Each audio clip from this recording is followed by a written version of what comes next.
बात करें श्रीनगर में कोई क्राइम हुआ है, उसकी जब डिटेल जो एक ऐसे सॉफ्टवेयर के अंदर डाली जाएगी, आधार कार्ड वहां फीड किया जाएगा, वो किसी भी हिंदुस्तान के कोने में होगा तो उसकी डिटेल वहां पे चढ़ जाएगी। ऐसे हिंदुस्तान के किसी कोने में जाके आप FIR करवा सकते हैं। पुलिस का आता था और समन देता था कि आपको ये जी आपको कोर्ट में जाना है या पुलिस में जाना है। अब ऐसा नहीं होगा, अब आपको से या कोर्ट से SMS आएगा, चाहे समन की बात करें, जो कुछ कहते हैं किसी के साथ आप अफेयर्स रखते हैं, सेक्सुअल अफेयर्स रखते हैं और ये कहते हैं कि मैं आपसे शादी करूंगा, और बाद में 2 महीने या 3 महीने के बाद आप मुकर जाते हैं कि नहीं, मुझे तो आपके साथ शादी नहीं करनी है।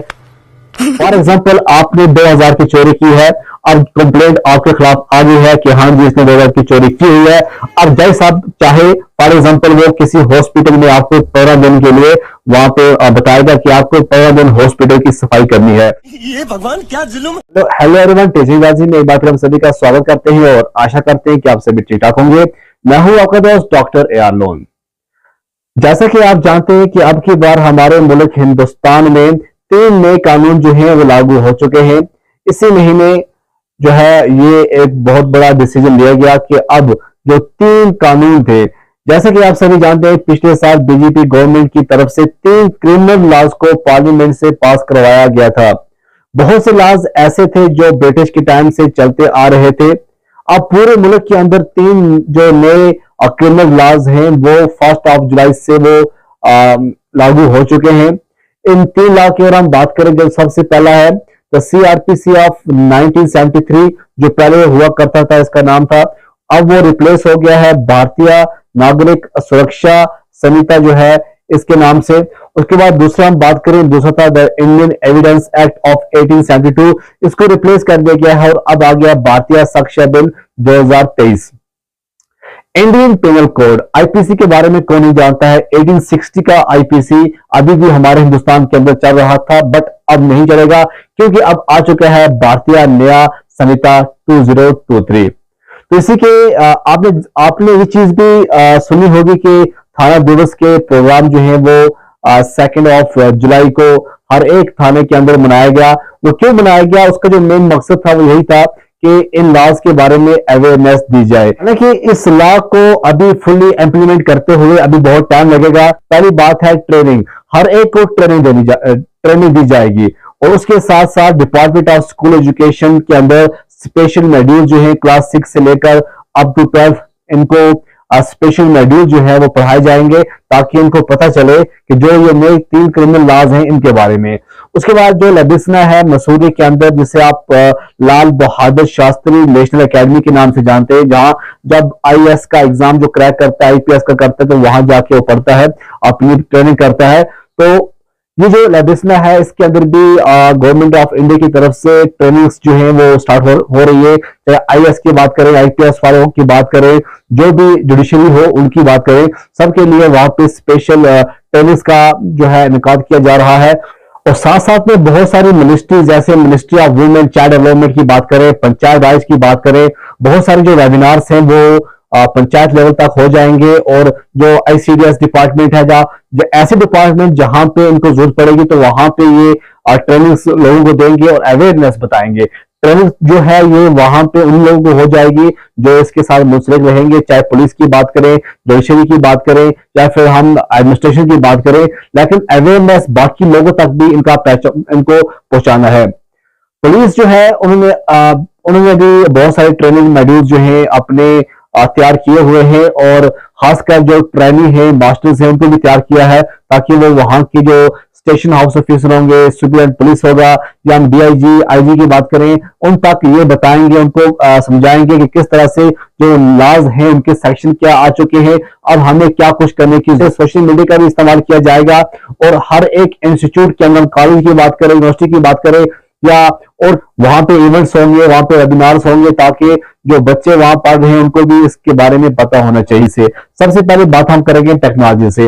जो सेंट्रल डेटाबेस सिस्टम का इस्तेमाल किया जाएगा, जैसे कोई कुपवाड़ा में या हम बात करें श्रीनगर में कोई क्राइम हुआ है, उसकी जब डिटेल जो एक ऐसे सॉफ्टवेयर के अंदर डाली जाएगी, चाहे उसका आधार कार्ड, चाहे हम बात करें नाम की बात करें, जब उसका आधार कार्ड वहां फीड किया जाएगा वो किसी भी हिंदुस्तान के कोने में होगा तो उसकी डिटेल वहां पे चढ़ जाएगी। ऐसा नहीं है कि आपको सिर्फ अगर आपने कुपवाड़ा के अंदर क्राइम किया या श्रीनगर के अंदर क्राइम किया सिर्फ श्रीनगर के थाने के अंदर आपकी रिपोर्ट होगी, बल्कि अब अगर आपने कोई क्राइम भी किया है आपकी क्राइम की डिटेल फीड हो जाएगी, आपका नाम, आपका आधार कार्ड, और जहां भी जाओगे आप वहां पकड़े जाओगे, वहां पे आपका नाम वहां पे निकलेगा कि हाँ नेशनल इंफॉर्मेटिक्स सेंटर ने एप्लीकेशंस जो है वो डेवलप की हुई है। चाहे हम ई शिक्षा की बात करें, नया श्रुति की बात करें, ई समन की बात करें, अब क्या होगा, जो भी क्राइम होगा वहां पे उसकी वीडियोग्राफी हो जाएगी। वीडियोग्राफी पहले नहीं हुआ करती थी, अब क्या है ताकि पता चल जाए तो अच्छा सबूत मिल जाए।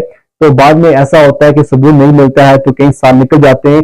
अब क्या होगा, जहां भी कोई क्राइम होगा वहां पे उसकी वीडियोग्राफी की जाएगी। अब इसमें नई चीज क्या है, एक चीज और है, जीरो FIR। आप कहीं भी हो, आप किसी जगह भी बैठ के हिंदुस्तान के किसी कोने में जाके आप FIR करवा सकते हो। ये इस बार जो नए कानून में ये जो है ऐड किया गया है। जो भी समन आएगा, पहले ऐसा हुआ करता था कि कोई एक बंदा पुलिस का आता था और समन देता था कि आपको ये जी आपको कोर्ट में जाना है या पुलिस में जाना है। अब ऐसा नहीं होगा, अब आपको जिस तरह से आपको जेके बैंक की या किसी बैंक की भी SMS आता है, इसी तरह से आपको पुलिस स्टेशन से या कोर्ट से SMS आएगा। चाहे समन की बात करें, जो कुछ भी होगा, यूं ही आपका केस रजिस्टर्ड हो जाएगा तो आपको उसके बाद जो कुछ भी होता रहेगा तो आपको SMS के द्वारा आपको बताया जाएगा कि क्या कुछ आपको करना है। तो फास्टर जस्टिस डिलीवरी जो है ये पॉसिबल हो सके। आपको पता है 10-10 साल 20-20 साल के जो केस है वो पहले रहते थे, अब ऐसा नहीं होगा, क्योंकि जो भी काम होगा इन्होंने दो चीजें इनमें ऐड की है। एक तो जो भी चार्ज फ्रेम करेगा पुलिस के अंदर वो विदिन 60 डेज होगा फर्स्ट हियरिंग के साथ साथ। दूसरी बात है कि 45 डेज का जो ही ट्रेल कंप्लीट हो जाएगा तो कोर्ट को जजमेंट जो है वो सुनाना पड़ेगा। अगर आप ये कहते हैं किसी के साथ आप फॉल्स प्रॉमिस करते हैं मैरिज का, या गैंग रेप होगा माइनर्स का, या मॉब लिंचिंग होगा, इसके लिए अलग से सेक्शन जो है वो ऐड हुआ है, और सेक्शन जो है बड़ा खतरनाक है। 10-10 साल की जो है सजा सुनाई जा सकती है। जी हाँ, अगर आप ये कहते हैं किसी के साथ आप अफेयर्स रखते हैं, सेक्सुअल अफेयर्स रखते हैं, और ये कहते हैं कि मैं आपसे शादी करूंगा, और बाद में 2 महीने या 3 महीने के बाद आप मुकर जाते हैं कि नहीं मुझे तो आपके साथ शादी नहीं करनी है। टेररिज्म की बात करें, टेररिज्म को भी इस सेक्शन में ऐड किया गया है, और जो पहले सेक्शन हुआ करते थे जैसे 551 IPC के सेक्शन थे, अब IPC का नाम नहीं आएगा। अब टोटल जो है 358 भारतीय नया संहिता जो है ये अब होंगे, ठीक है ना, BNS 358। देखिए, अगर आप 2-3 हजार की चोरी करते हैं, या फिर आप किसी को डिफेम करेंगे, तीसरा अगर आप सुसाइड करने की कोशिश करेंगे, या और छोटे मोटे जो हैं आप जो है करेंगे, क्राइम करेंगे, उसके लिए क्या है, कम्युनिटी सर्विस। जी हाँ, जो जज साहब हैं वो चाहे आपको कम्युनिटी सर्विस के लिए लगा सकते हैं। फॉर एग्जांपल आपने 2000 की चोरी की है, अब कंप्लेंट आपके खिलाफ आ गई है कि हाँ जी इसने 2000 की चोरी की हुई है।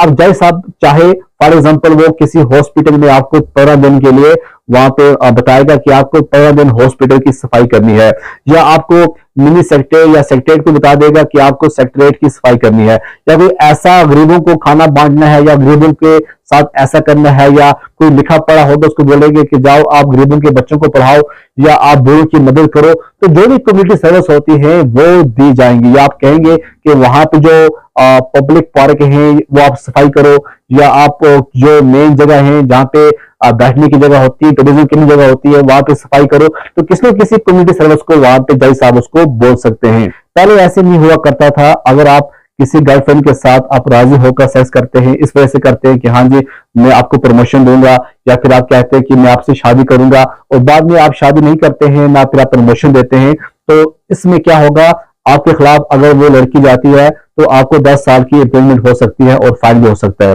उसके बाद हम बात करें किडनैपिंग, रॉबरी, इसमें जो गैंग में होते हैं, गैंग में जो भी क्राइम किए जाएंगे उसके लिए बड़े सख्त कानून जो हैं इसमें लाए गए हैं। मॉब लिंचिंग की बात करें, 5 या 5 से ऊपर लोग जमा होके किसी की मर्डर करेंगे या किसी के ऊपर भी कोई गलत करेंगे तो उनको डेथ पेनल्टी पड़ेगी, उनको सजाए मौत हो सकती है। क्या था, अगर किसी को 10 साल की सजा होती थी तो जब उसका 50% जब 5 साल कंप्लीट होते थे तो वो उसके लिए उसके बाद बेल उसको मिल सकती थी। अब ऐसा नहीं होगा। अगर आप 10 साल की किसी को हो चुकी है तो उसका 1/3 होगा, मतलब 3 साल कुछ महीने के बाद ही वो जो है बेल अपनी ले सकता है। इस नए कानून में एक और आपका अधिकार है कि आप गिरफ्तारी के टाइम, जब आपका गिरफ्तारी हो चुकी होगी, तो आप फोन करके अपने रिलेटिव को या अपने दोस्त ला सकते हो। क्योंकि पहले ऐसा था कि आप जब आप गिरफ्तार हो जाते थे तो आप किसी के साथ बात नहीं कर सकते थे। अब ऐसा है, जब आप गिरफ्तार हो जाएंगे तो गिरफ्तारी के वक्त भी आप किसी अपने खास बंदे को फोन करके बुला सकते हो अपनी हेल्प के लिए। तो जैसे 302 पहले मर्डर हुआ करता था, अब 103 हो गया। 307 सेक्शन अब 109 में बदल गया। 323 मारपीट का जो था अब 115 में चला गया। तो अब आईपीसी जो है अब बीसीएलसी हो गया। सीआरपीसी जो है अब बीएनएसएस हो गया। पहले समन पेपर में आता था, अब एसएमएस के द्वारा आएगा। वीडियोग्राफी जो है वो मैंडेटरी हो गई है। मुकदमा पूरा होने के बाद 45 दिन के अंदर अंदर जो है आपको फैसला देना होगा। मॉब लिंचिंग की बात करें, रेप की बात करें, उसके लिए अलग से कानून अब आ चुके हैं। सीनियर सिटीजन के लिए स्पेशल, जैसे कोई बूढ़ा है उसको पुलिस में बुलाया जाता था, वहां थाने में, चाहे वो कितना बूढ़ा था, वो कितना सीनियर होता था, अब उसके लिए भी कानून अलग से आ चुके हैं। गवाही देने वाले की सुरक्षा जो है वो इंपॉर्टेंट हो चुकी है। जो बलात्कार के केस होंगे या फीमेल्स के केस होंगे, उनको सिर्फ और सिर्फ फीमेल्स ऑफिस देखेगी। उसके बाद मेडिकल रिपोर्ट जो है विद इन 7 डेज आनी होगी। बच्चों को खरीदना और बेचना, ये भी इसके लिए भी कानून बन चुका है। 18 साल से कम उम्र की लड़की के साथ अगर कोई बलात्कार करेगा, उसको डेथ जो है, डेथ या उसको, उसके लिए बड़ी खतरनाक जो है उसको सजा सुनाई जाएगी। शादी के झूठे अगर कंप्लेंट